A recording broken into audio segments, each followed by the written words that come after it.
కన్నుల జారిన కన్నీళ్ళు తడిపెను దేవుని పాదాలు, ఇప్పటి నుండి నీ కళ్ళు చూచును దేవుని కార్యాలు.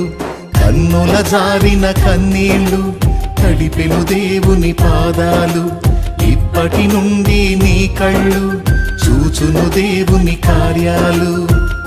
ఉందిలే దీవెనా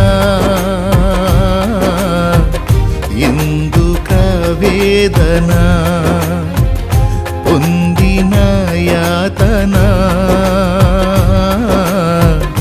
దేవుడే మరచునా.